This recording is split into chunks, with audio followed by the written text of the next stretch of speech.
Okay, so okay, the first thing, I will introduce today. Good afternoon, Dr. Wong. My name is Yukong Shah. I'm the Master Design student at MA University of Design. First and foremost, thank you so much for making the time, your busy schedule to speak with me today. I know how valuable your time is and appreciate this opportunity. The purpose of my research to explore how design specific the furniture and the personal environment can provide meaningful emotion support for mother in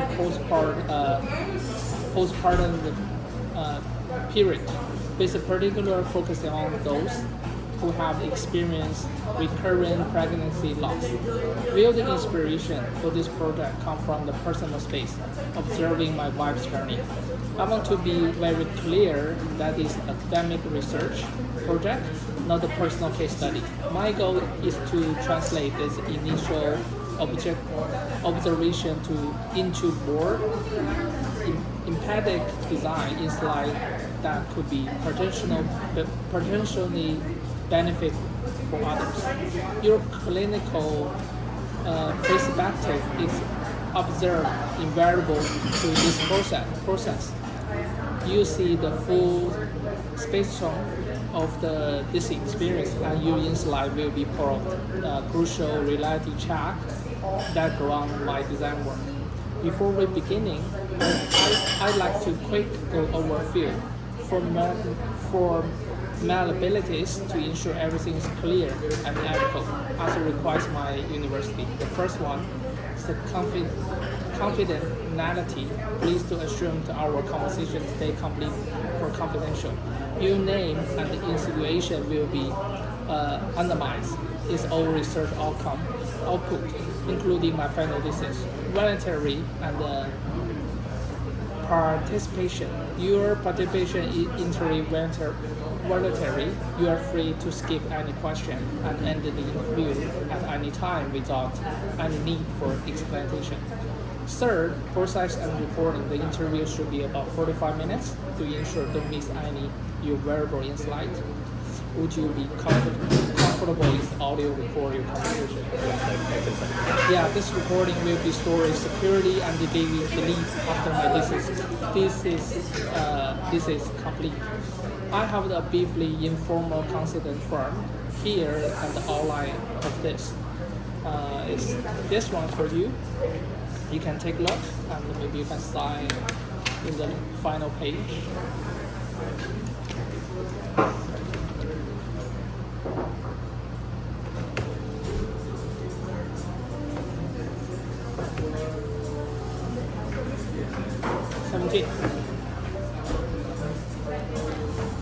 Okay, perfect. Okay, after that, we're just starting the interview. The first one. Okay. In your clinical practice, what are the most common emotion and the psychological challenge you observe in the mother with the history of the recurring pregnancy loss during the postpartum period? I think the most common mood that people have is anxiety, really, and people will have a lot of anxieties about what is the right pathway for at every step. I think people will have that feeling right when they get pregnant. Every symptom, they're questioning whether this is a normal symptom or not, and then in the postpartum period, that extends to both their health and the baby's health. So in terms of their health, in their recovery, they get worried if any pains that they're having is abnormal or normal.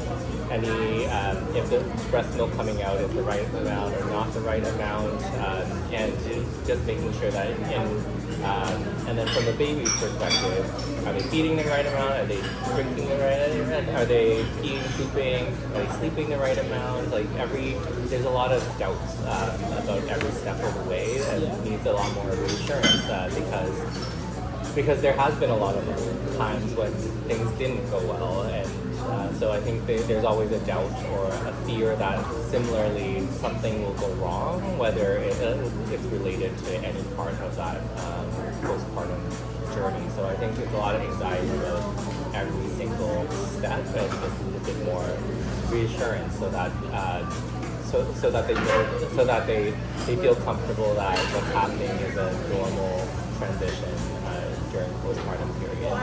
Yeah,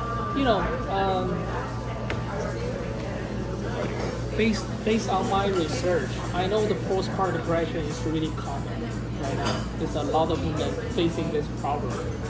And another thing, I talk, negotiate, and with my wife,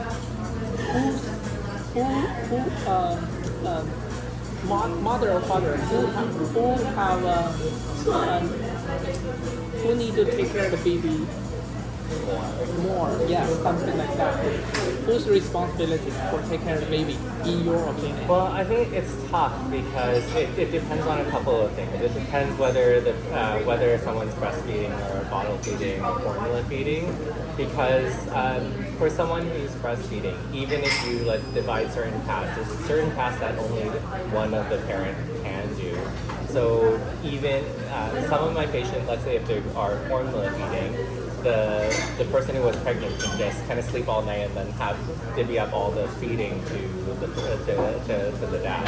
Oh, yeah. But then in the case where people are not formula feeding, they're exclusively breastfeeding, they're going to have to feed or pump or do something, or else the baby doesn't get fed, or that their breast will be too full and engorged. So I think it's a shared responsibility at the end of the day, but then there are just certain things that one parent can do and the other physically just cannot do. Yeah.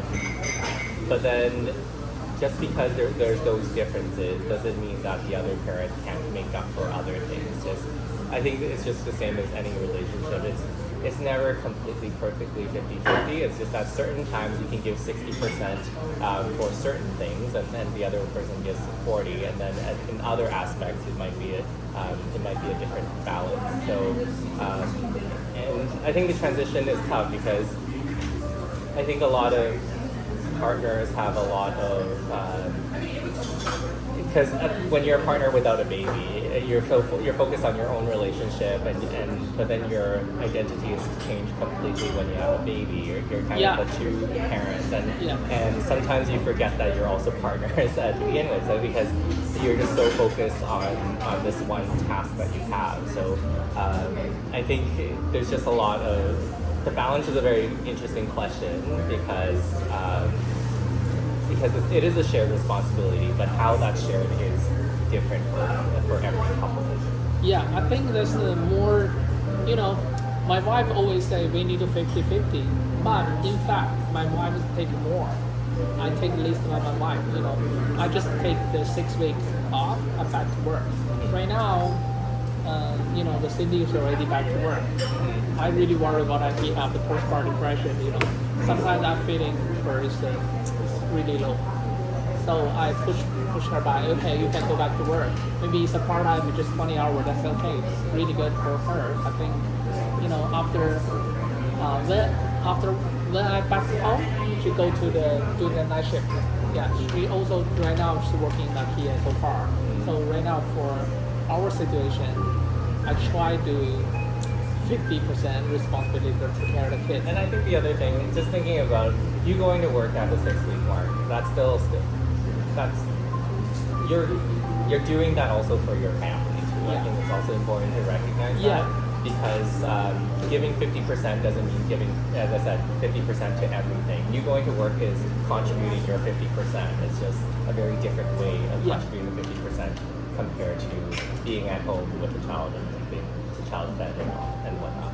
Yeah, I think, I agree that. Yeah. Okay, for next one is, I want to know, how does this different, is at all, from the postpartum experience of a mother without a history of the pregnancy loss? I think without the pregnancy loss, a lot of people, for some of my patients go through pregnancy very comfortably without any any hurdles whatsoever. And I think when someone has that type of history going into parenting, they think that they just feel more comfortable that everything is part of the normal and everything will work out. There's just a little bit more faith and hope for that to happen. And I think that hope and that faith and that things will work out is a very protective factor for a lot of people. But when someone is waiting for something to go wrong, I think there is just that you don't have that sense of hope, unfortunately.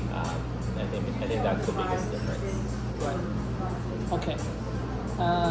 Okay, we can move to the next question. Beyond the emotion symptoms, do you notice any change in physical or sensory society in these mothers? For instance, highlight the reaction to light, sound, or touch in the clinical environment. It's a good question.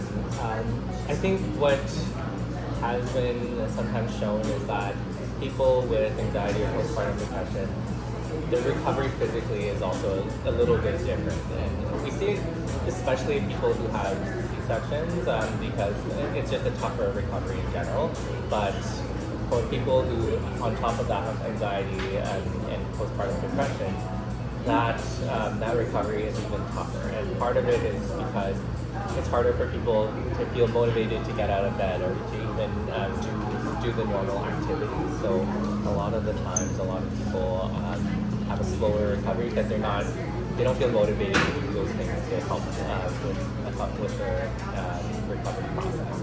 And there's a lot of data about how mood and anxiety can impact pain and pain, because pain is just how our body perceives pain. So it's a signal sending to our brain, and sometimes for people who have depression or anxiety, that pain signal is just more highlighted, and so like even things that shouldn't be that painful, their body senses it as pain, and so that recovery time physically tends to be tougher for a lot of people when they're also struggling with postpartum depression and anxiety. Yeah. Okay. And I think the question about like stresses in terms of light and whatnot, I think sounds tend to be a very big factor.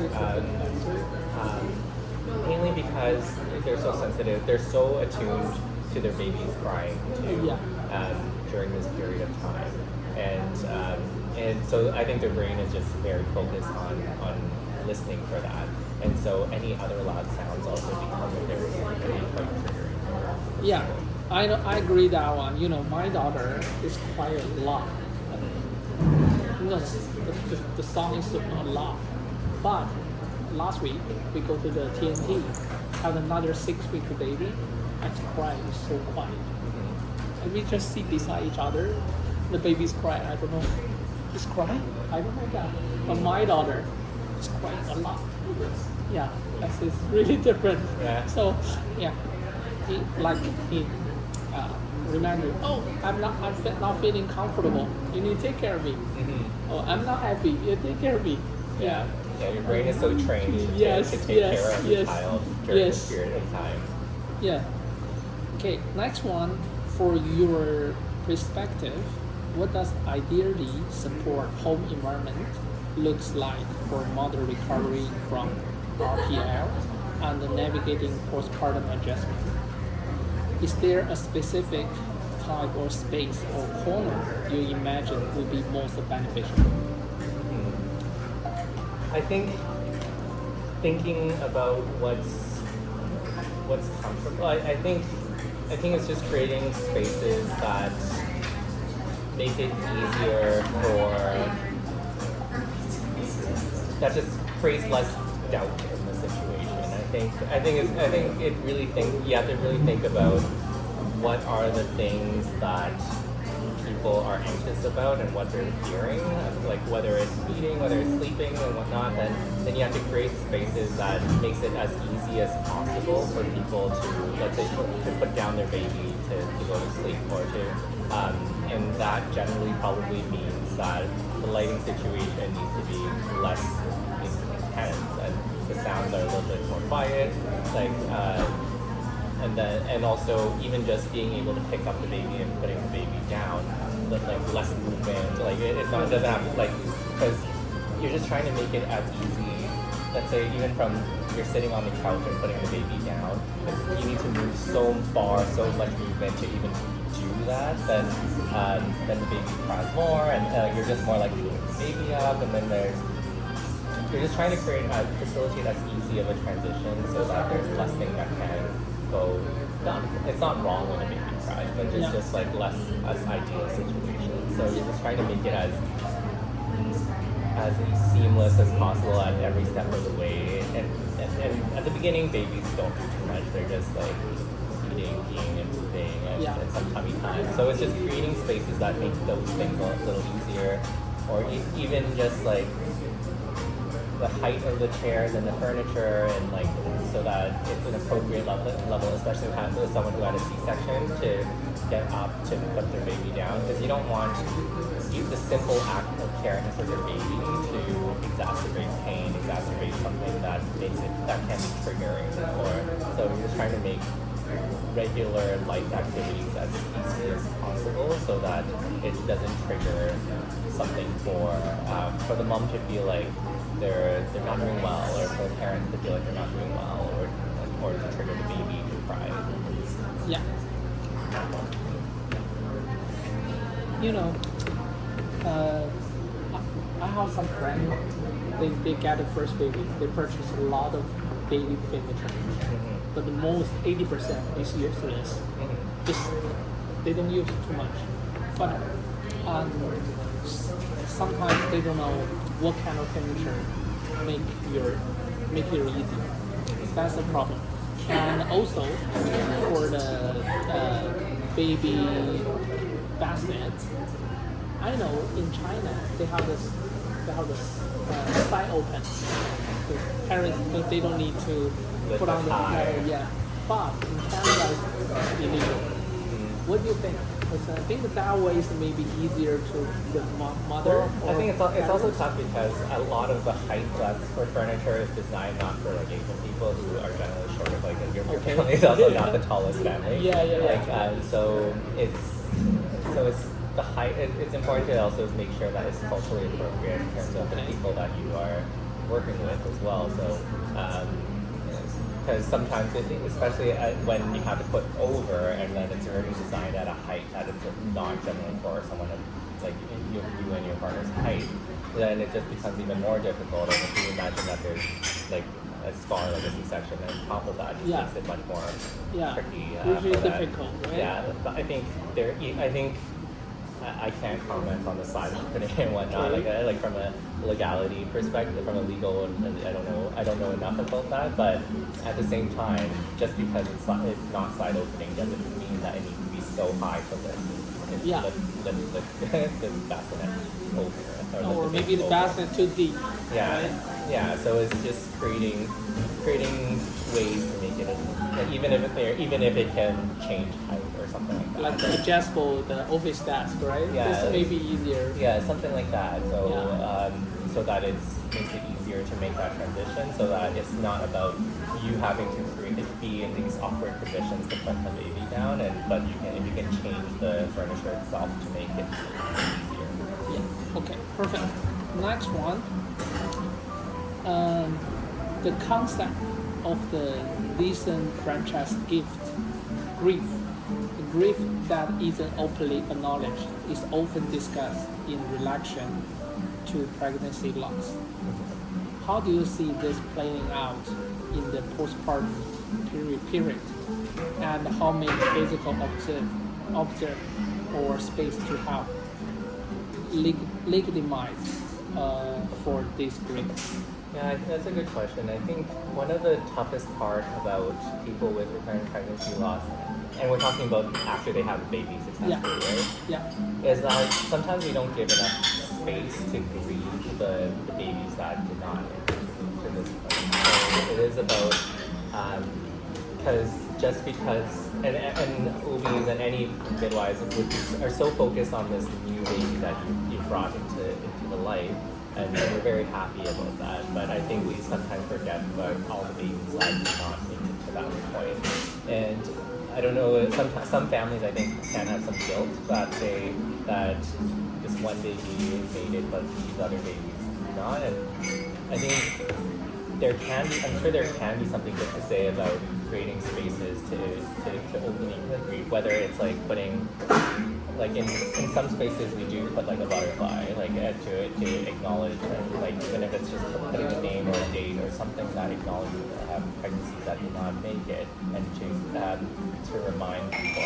And I think it's different for everyone. I think some people find that helpful, and some people find that triggering and worse. So I think it may not be a one size fit all, but I think for some people, when they get to the point of having a very successful pregnancy after, they may need a way to remind themselves of the pregnancies that do not make it, and acknowledge that, and that's so different for everyone, whether it's some form of memory, whatever the memory thing is, like it really could be anything, like a butterfly is just an example, but as you know, in some OB offices, they actually invite patients to put, like if it is a butterfly, on the walls, and then it stays there, so that it reminds them that this is something that did happen to them. This is a life that was and was lost, and then it commemorates that and kind of creates a little bit more closure. And I don't know if,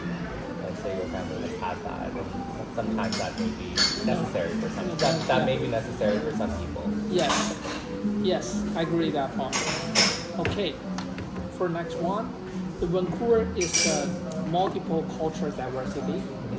In your experience, how do cultural background influence the way RPL mothers express grief, seeking support, or engage in the healing ways? I think mental health is just a conversation that is different in every culture. Some cultures acknowledge it very clearly. Some cultures do not acknowledge that it exists, and when you don't acknowledge that it exists, sometimes it can be very difficult for people to find help, or they find it shameful to find help. So I think it's really important to. I think different cultures just have different standards on mental health. That's just really important, and that will determine how well they adjust in this period. And I think the other thing is also the family supports that people get. Some cultures, like families are like always live in the household. They have multi-generational families, and that's normal, and that can work for some people, and provide them with extra support. Meanwhile, some cultures are much more separate in terms of families are, after you have a child, you're also just a completely separate unit, and they may not have as much of the support.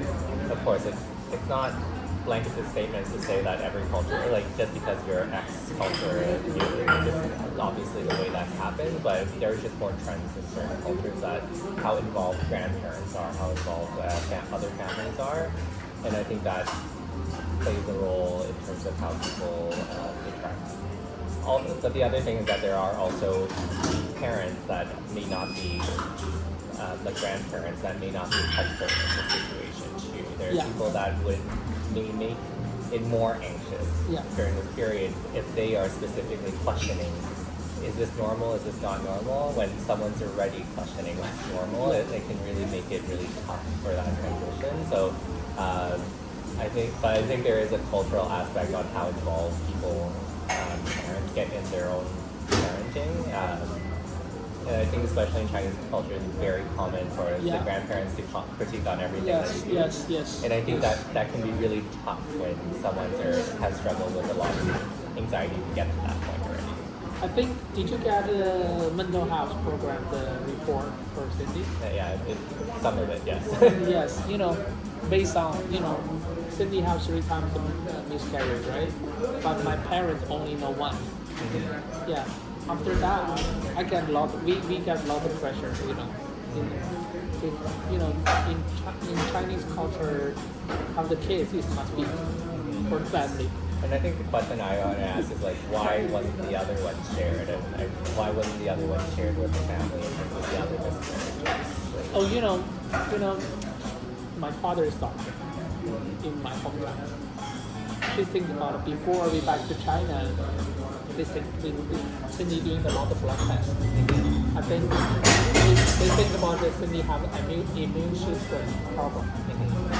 When we go to a lot of hospitals, Guangzhou, Beijing, or our hometown, they didn't tell us why Cindy miscarriage.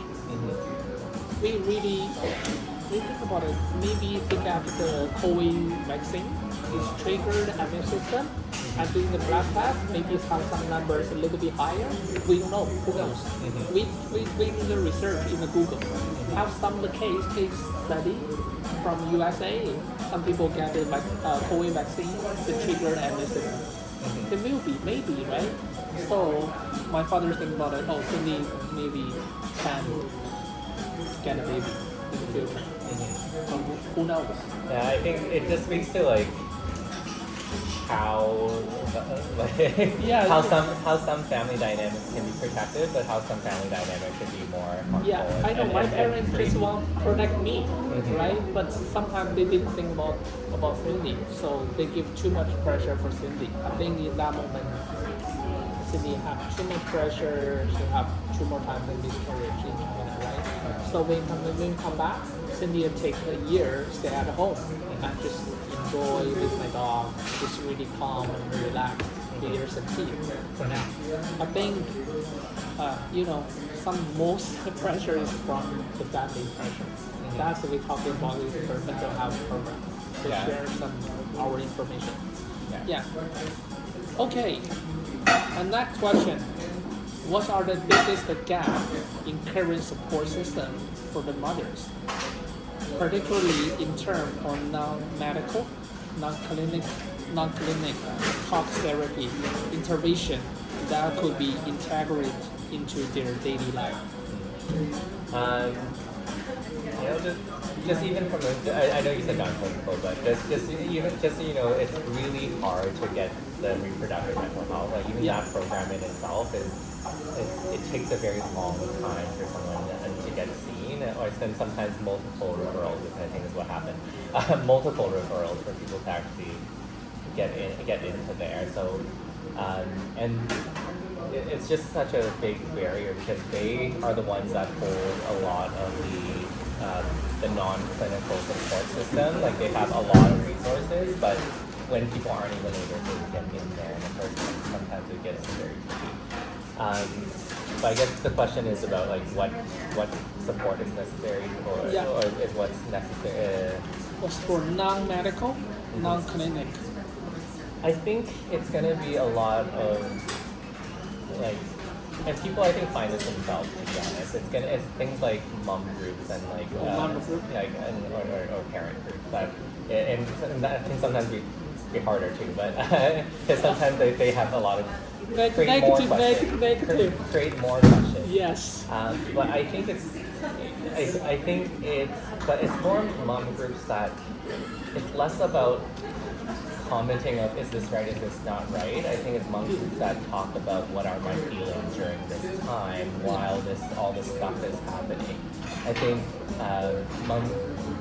I agree that mom groups that talk about like my kid has this rash and now you're getting worried and everyone thinks that it's like the most terrible infection because of this rash. Like that type of mom group makes it very stressful. But I don't think people talk enough about like how hard it is. Like that type of mom group where they talk more about their feelings towards it. I think they talk about what happens but not how they feel about it. And I think that's where people need to hear that it's normal to have a little bit of anxiety, but what's a healthy dose of anxiety, what's a non-healthy dose of anxiety. Like it's the new experience for many people. Every child is different. Even if you've gone through the parenting journey once, like the next child, it will be slightly different, and there will be some worries about it.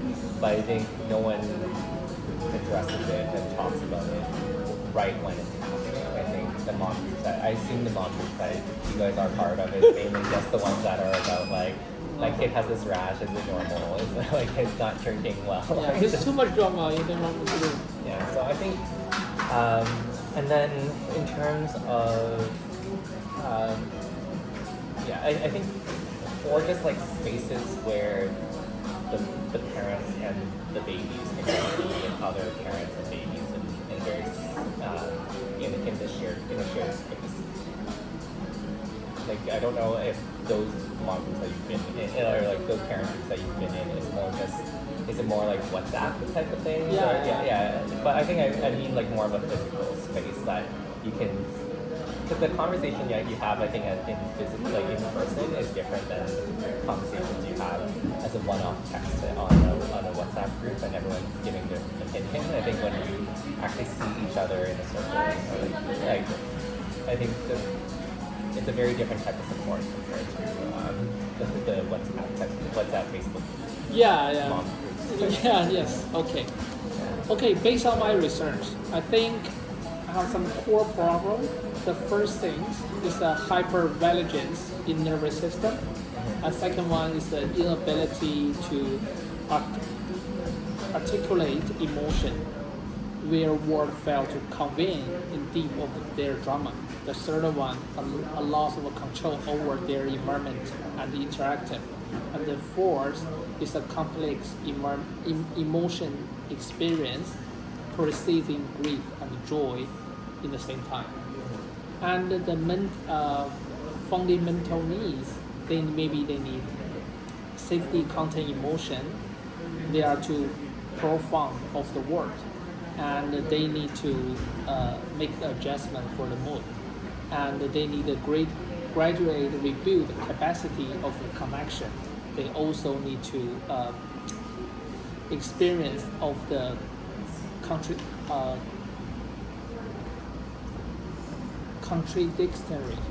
I think maybe it's not well. Contradicting. Okay, yeah, contradictory. They need to organize. They need to know facing that part. And the next question, I'm exploring a design concept that move beyond a single piece of furniture to modular system that created a safe space. Based on your clinical experience, what's the initial reaction for this approach? I think it's a very interesting approach to take. I think it's not going to be easy. I think that's actually. It's not easy. I think it's tough because it's so not one size fit all, and everyone. I think you mentioned that there's multiple reasons why the multiple reasons and multiple things that people feel, and it's hard to try to address them all. And I think every person has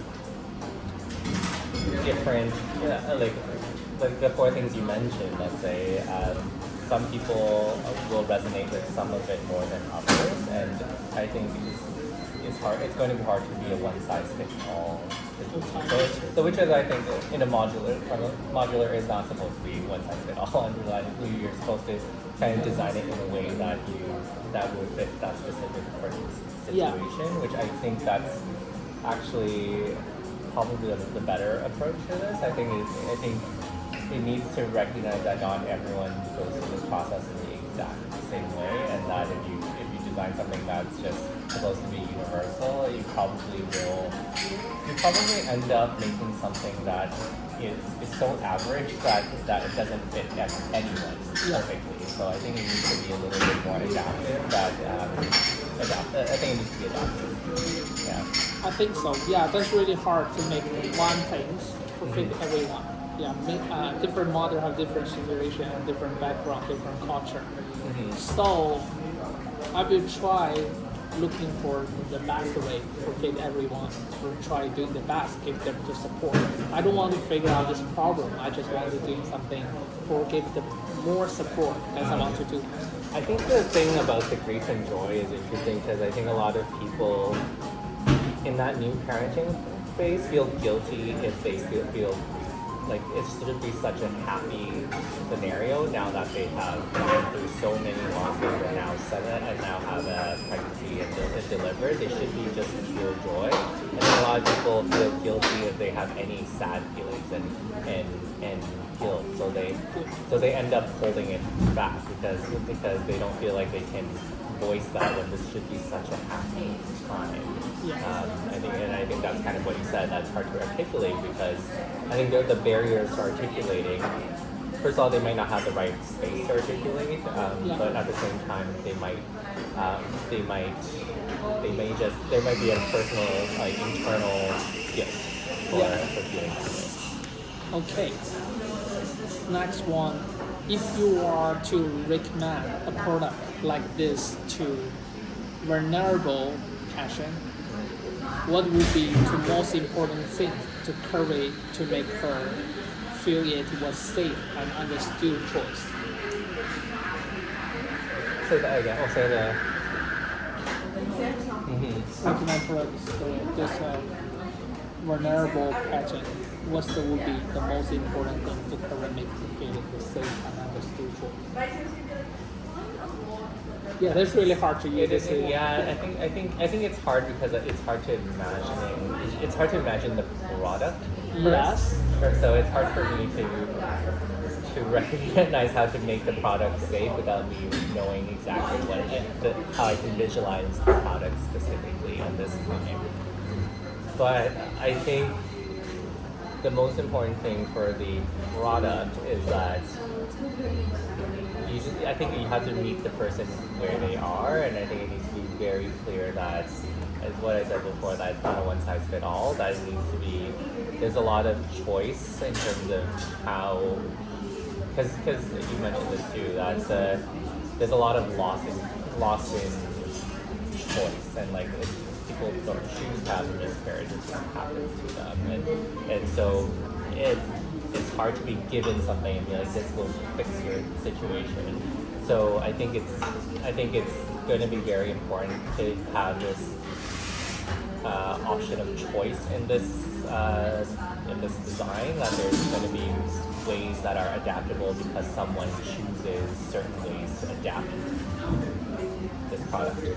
I think that will make them feel like regain that sense of control in this whole situation. That because I think if you just put a product that's pre-made and should fit everyone, people are going to feel like they're just pushing on this product onto them without that feeling of choice. I think they might just get, and if something doesn't work for them, then they're going to start doubting them. I think that's actually the most dangerous thing, where if a product's given to someone and said, this should help with your postpartum anxiety, depression, and anxiety in this context, and then it doesn't work for them, they're going to feel like, why doesn't it work for me? It's going to make them fear like, am I doing something wrong that I'm so different that this product that's designed for me doesn't... too much, trigger. Like this product doesn't even work for me.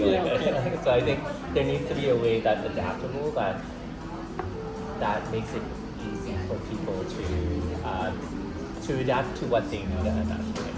Okay, yeah, that's really good. Yeah, I agree that. Okay, last part, conclusion. Is there anything we haven't discussed it that you think crucial for me as a designer to understand about needs for RPL mothers?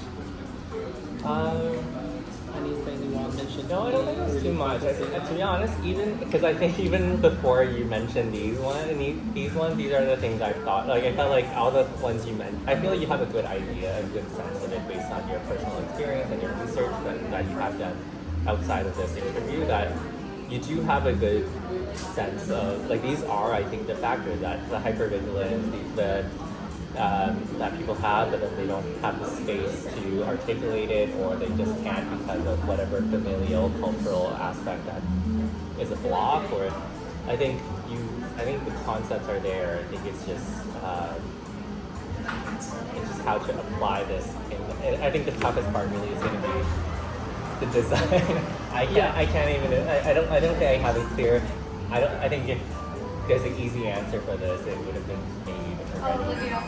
But because this is so different for everyone. The amount of choice that needs to be in every aspect of the design, it's going to be it's going to be tough. But I think if you can create something that has, because I think the other thing is, I think you have to think about people when they're designing their space in the postpartum period. It's kind of an exciting time. You're like creating, let's say you're creating your nursery. That's a very exciting time for a lot of people. And then if you have that opportunity to create a lot of choices that works for them, and just if you just make sure that they try to create this moment where even just them choosing this is something that they're doing with their partners, for their baby, like it can be a really healing part of if you involve the person. Like I think it's different than if you just buy this, let's say this IKEA set that's completely already like assembled to the wall. Okay. I think that's a very different experience than people coming into this being like, okay, these are the things I can choose, and like whatever it is, like whether it's like crib height, couch height, or colors and whatnot, have a lot and just create this as a moment of celebration of them getting close to the end of delivery, because that's probably when people are actually buying this furniture. They're not buying this furniture when the baby's born. I think it's just creating this moment that it's a happy moment where towards the end of pregnancy we can actually safely feel like we can create a space for the pregnancy after birth. Because I think that's the process. You have to think about the process, I think, in terms of when people are actually making these decisions. And it's also tough because the people making this decision, as you can imagine, like when your wife was like 30 weeks pregnant, no idea what's going to happen after. Like you're also making the decisions based on what you think will happen, and I think that's the toughest part for people too, because you don't really know what you need until after. Like I'm sure there's many, as you said, like your friends chose baby furniture, or some people bought like a slew, or like there's different things that people buy, right? They just think about it, the expensive is the best. Yeah, or like even just like the strollers, like there's so many different options. And then I think you just have to keep in mind that people might not know what product that they really want, but so I think you might need to focus more on the process of choosing the furniture process, and make that process as healing and as great as possible for people. That probably is actually a very important, what they need at that time, because and try to use that as a degree of part. I think it's just towards the end of pregnancy, you have a better sense that the pregnancy is going to go well. How do you kind of provide closure to that grief so that so you don't struggle with the grief after the baby's born? Yeah. Because if you already dealt with the grief before, while doing the furniture shopping design of the space, then when the baby's born, hopefully that won't be as big of an aspect, because like whether it's I don't know, like with the crib, even if you just have something that commemorates previous pregnancies, whether it's like little designs so that, I keep using butterfly, but it doesn't need to be a butterfly, but whether it's just like on the crib itself, you paint 3 butterflies because of the 3 miscarriages that are born, and every time the baby's put in, you know that you're acknowledging the 3 births that were like, I think, and you'll know how many miscarriages you've had before you buy the crib. So even in those type of situations where it doesn't belittle the experience that you've had, because I think even as an OB sometimes when someone's having I see something like this very perfectly normal pregnancy, but then I think it's just trying to acknowledge the other pregnancies that did exist and they meant something. It's not like those pregnancies did not mean something.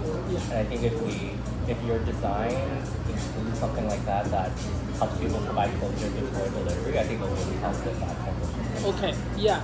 Okay, thank you, Mr. Russian. Okay, the last question. As I develop the future, will be open to me connect you by email and briefly follow up the design for concept. Yeah, go ahead. Okay, thank you so much.